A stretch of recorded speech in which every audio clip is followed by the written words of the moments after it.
What's up everybody, Mike Lazarecki here, and today we are talking about 5 things that you need more than a new camera.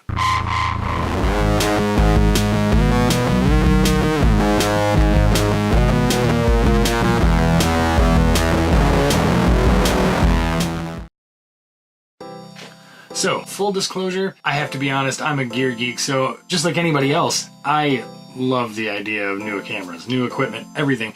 It's exciting, they're fun, but you know, the reality is that sometimes you just don't need another camera necessarily. You need other things to make that camera do its job better. So today we're going to be talking about a list of 5 things that you really do need more than a new camera. I don't know if you guys can hear that, but there's a person playing piano next door to me. That's pretty good. Rather beautiful, actually. So in a way, I kind of want to start this out with a metaphor. I want you guys to think of it like this. Let's say you're a carpenter. Your camera is like your hammer. Your hammer is awesome, and the better hammer you have, a lot of times you can get a lot better results with what you're trying to build. But just having the hammer doesn't necessarily do you any good. You're going to need nails, right? You can think of the nail to the hammer as you would with like memory cards for your camera. One's kind of pointless without the other, to a certain extent, right? So you have a hammer and you have your nails, and you can't really build anything unless you have raw materials to build them with. So you have your camera and your memory card, and your raw materials are the subject matter that you're shooting. Now, that being said, you can just use whatever subject matter is available as is, and that would be like going out and grabbing a bunch of sticks and stuff like that and building something out of that with your nails and your hammer. However, if you add things in like lighting and tripods for camera support and, you know, all of those things, that's like the equivalent of getting, you know, good manufactured wood, staining it, sanding it, making it so that it looks professional. That's the whole point. So the more you put into the preparation of your raw materials, the more professional your end result is going to appear. Number 1, lighting. And that goes for whether you're doing photo or video, whatever that may be. Lighting is key. You cannot shoot video without light. You cannot really shoot photos without light. So that being said, you got to have lighting some way, shape, or form. Now you can go out and you can use available light, and in a lot of cases available light looks fantastic. However, having lights at your disposal, having the ability to work with that light to make it look the way you want it to look is absolutely key. So just to give you one just crazy example, right now to shoot this video I am using 2 LED lights, okay? Those 2 LED lights are making this video look the way it does. If I just used the room lights, the crappy little light bulb in my office here, it would look like this. Obviously, this is no good. This is nowhere near as good as something like what we saw a minute ago where the lights were on, it was nice and bright. Obviously now I'm seriously underexposed, and obviously I didn't change any camera settings, but that is the case. You get this tungsten-y stuff, and it's just a light bulb in the ceiling. I'm way in shadow, it's ugly. So if I turn my lighting back on, it's obviously looking a hell of a lot better, right? So that being said, you need lights. One of the lights that I use for video is this. This is the VidPro LED 330. This thing is not that expensive. I want to say that they're like maybe $40 on Amazon. I'll put a link in the description below, but these are pretty sweet. They run off of Sony NPF style batteries, really bright. You can see, you know, this is only turned up 10%, so we really blast it like that, and then you know, but you know, they're really, really powerful. The batteries last forever. You can get big batteries for them. You know, I've used these on weddings and other things like that. Also, they come with different gels. You've got like a tungsten gel that you can pop in there and just slides in the side here like that, and there you have more of a tungsten-y kind of light. Yeah, on the photo side, it's super important to also use lighting, but in that case, a lot of cases, you can use some of these LED lights or video constant lights, but it's not always necessary.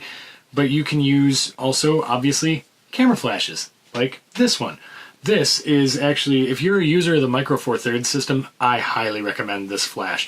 I bought this recently. This is the Godox TT350O, and the O I think stands for Olympus because it's based on the Micro Four Thirds system. You can get this on Amazon also.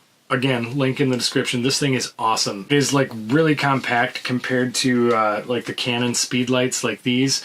So, you know, I've used both of these. Canon's a little bit bigger, obviously, but they work fantastic. What's really great about this system specifically for Micro Four Thirds users is that you can buy this TT350O system with the wireless camera trigger for your camera and be able to do TTL wirelessly to the flash for off-camera flash, and the results really do come out very nice. So going deeper with lighting, it's not just about the lights, it's about learning to shape that light, learning to work with that light so that you can control what it's doing to your subject. That being said, we already started to talk a little bit about light modifiers. Light modifiers like the gels that come with the LED lights for videos, but you can also get diffusers and gels and things like that for camera flashes, as well as larger diffusion panels, which this one's super janky. I've made this, but it still works. I made it a long time ago, but I love it. So you got your diffusion gels, you've got your diffusers, you've got light bounces, reflectors. What's cool is those pop-out bounces, reflectors, and diffusion panels can all be used for, it doesn't matter if you're using flashes or constant lighting for video or for photo, you can use them to modify your light any way you need to. You can also use just a black piece of foam core to flag the light so that it doesn't hit one part of your image, but it does hit your subject, or the other way around in some cases. Also, something that's totally invaluable is the use of a softbox. This one is the Camera Defuse LED light softbox. I will link this in the description below, but I will be doing a review on this softbox. This thing's sweet. It's collapsible, and then you can just put these little supports out, attach it to your LED lights, and then you have this very nice softbox that works very well, and it will increase the size of that light source, making it softer, and especially if you're a run and gun filmmaker, this thing is invaluable. I carry it with me constantly. So now that we've talked about lighting, we're going to move into what I think is probably the second most important thing about your image, and that is lenses. Your optics that are attached to the camera that you're using. Doesn't matter if you're using a full frame or a Micro Four Thirds or somewhere in between, APS-C, whatever. You need to have decent glass. So a lot of DSLR filmmakers and photographers who are shooting on mirrorless cameras now came from a larger system as it is. Like for myself, I came from working with Canon DSLRs like the 5D and the APS-C size censored cameras that they have out. So I have access to a whole bunch of older Canon SLR glass. Obviously the best Canon glass that you can get as far as the DSLR world goes is their L series glass. It is fantastic. So many people use it. It is really, really great. It's a little pricey, but it is awesome glass. So when you're using these SLR lenses from previous systems like the Canon stuff like that, you're going to want adapters. I personally currently use the Kaipon Speed Booster for Micro Four Thirds to Canon EF mount. It works pretty well, but I've got a couple of little things with it, so I might try out the Metabones. Not sure yet, but either way, there's that. So you can adapt bigger glass to smaller system if you choose to do so. However, both Olympus and Panasonic make some really great glass for their systems, which are interchangeable, whether it be Olympus or Panasonic. You can use Olympus's lenses on the Lumix cameras. You can use the Panasonic lenses on the Olympus cameras. Micro Four Thirds, that's super versatile. Likewise with the Sony systems, whether it be on the A7 series where that's already full frame or otherwise with their other APS-C size sensors, the E-mount is super versatile as well. You can adapt almost any glass you want to that. So really these days with one adapter you can have options for many, many, many pieces of glass. And it's so important not to just use the inexpensive kit lenses, although a lot of them are pretty good optically these days. You do have better glass out there available. On another optical touch point, you can get dummy adapters that will also adapt vintage glass, which in the case of filmmaking and video, sometimes that glass is super, super sharp, really great, and not all that expensive. And because a lot of those vintage lenses are all manual control, you get super smooth focus pulls. And I own several vintage lenses myself, and I use them a lot with video. They're really great. So that's always an option as well. Now with lenses in mind, we also want to talk about things that you can do with your lenses that are going to make your image better as well. Specifically, I am talking about ND filters. There are multiple different kinds of ND filters out there, everything from the Koken style, where you have this adapter that attaches to your lens and these little squares of glass that go into them. And you can use, there's multiple different types of filters outside of the ND thing, but ND filters really will save your footage, especially if you're going for a specific look in very bright light. You can also get it threaded on filters that are either a constant ND rating or the variable ND. The Koken style filters I really like to use when I've got a more controlled environment, or if I'm shooting still photography and I'm doing like long exposures or something like that during the day, then those Koken style filters are great because I can kind of set it and forget it and I don't necessarily have to adjust it on the fly or anything like that. The threaded filters are great because they just thread to the end of your lens and you can just go. The constant ND value ones that I have are, I think I have an ND4 and an ND8. Those work really well if you kind of have more of a constant light value. But if you're in a situation where you might need to adjust it as you go, like if you've got a day where you've got a little bit more cloud at one point, but then the sun kind of starts to kick out a little bit, then you might want to look into investing into a variable ND filter. This is very similar to the constant threaded ND filters. Thread this on there, and then as you spin it, you can change the intensity of the ND rating, which will either allow less or more light through the lens at given settings. So ND filters, super, super important. They work really well. They do a very good job of saving you from overexposed footage depending on what you're doing with them. So the next touch point is 100% video specific. So if you're a photographer, this point's probably not going to hit home for you. But if you're like I am and you do both photo and video, it's still a valuable thing. Audio solutions. I'm talking about specifically microphones and audio recorders. The microphones that are built into your camera body are just no good.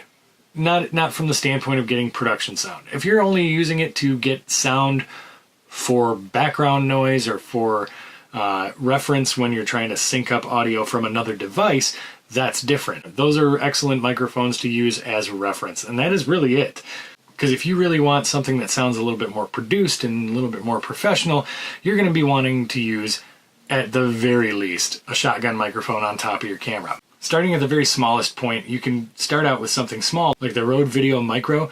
Very, very tiny, produces pretty decent sound, no battery or anything like that. You just plug this cable into the microphone and then into the mic input on your camera, and you're good to go. Go up from there to the Rode Video Mic Go, which is essentially just kind of a bigger version of that thing. Although I do kind of tend to like the sound out of the Micro a little bit better than the Go, but they both do a pretty good job of taking your room noise or wherever you're shooting and giving you a lot better audio than what you're going to get off of the microphones that are built into your camera.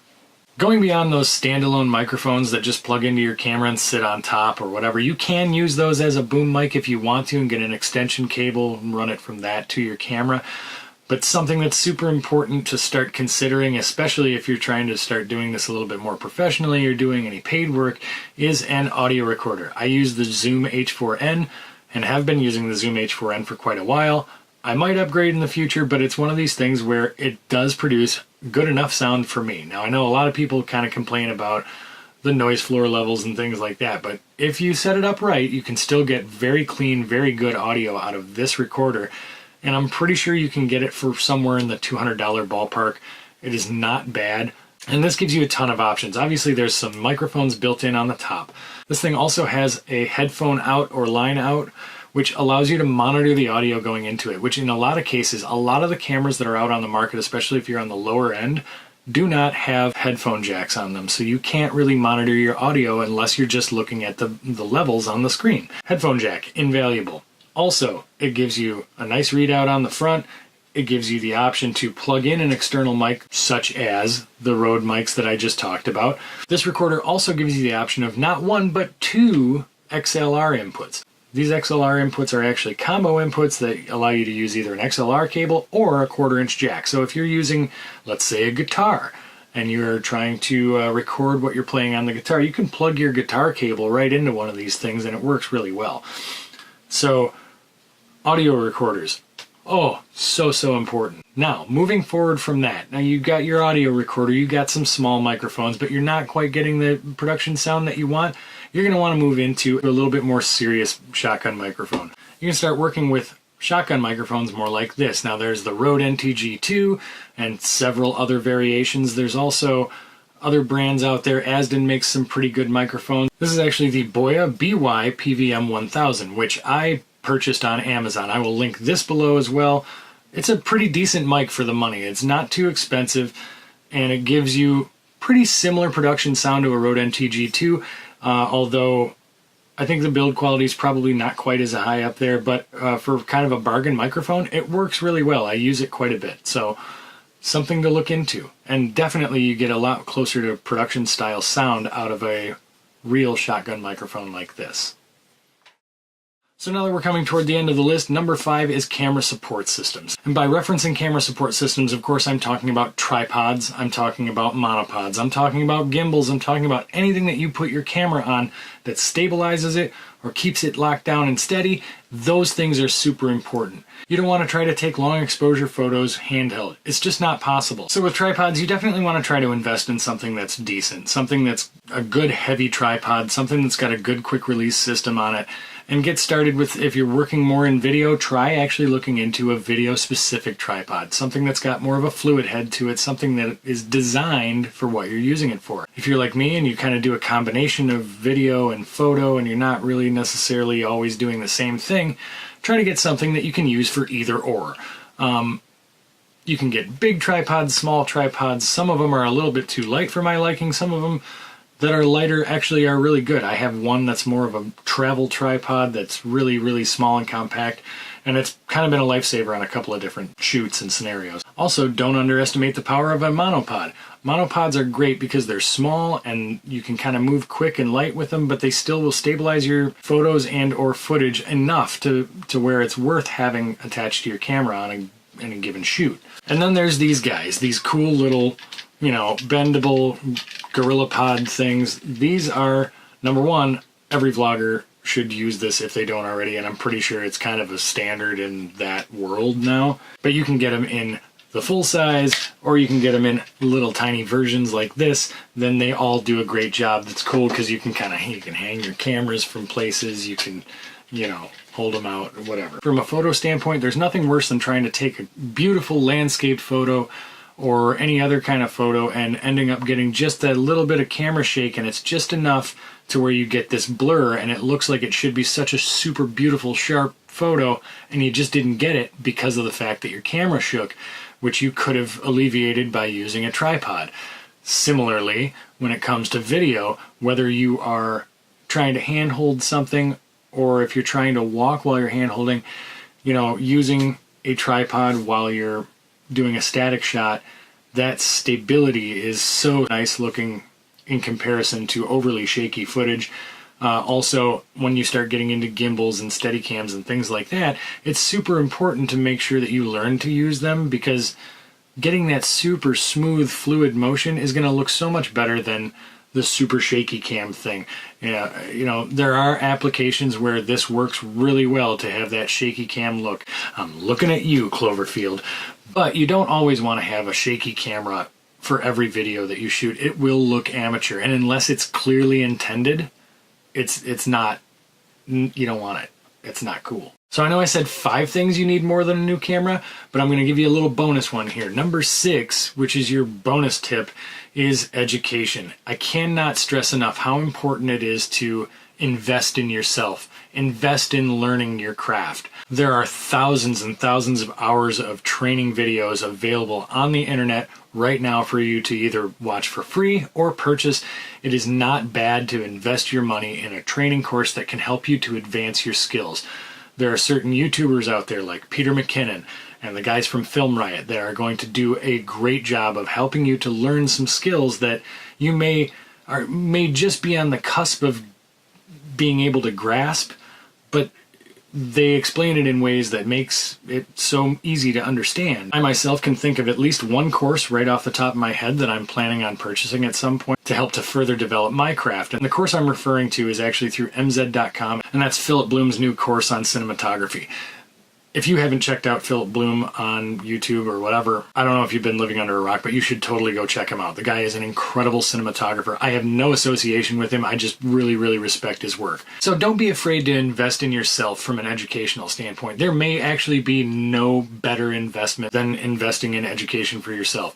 If you have a camera and it operates and it shoots decent quality images or video, take the opportunity to invest your time and your money in learning how to get the very most out of the equipment you already have.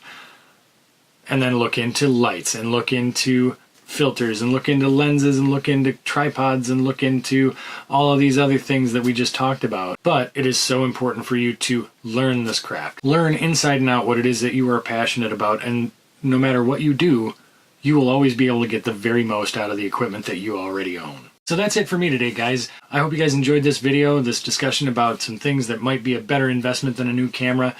If you did enjoy this video, please hit that like button, hit the subscribe button, and please, please, please keep checking back for more videos because I will be uploading every week on Thursdays.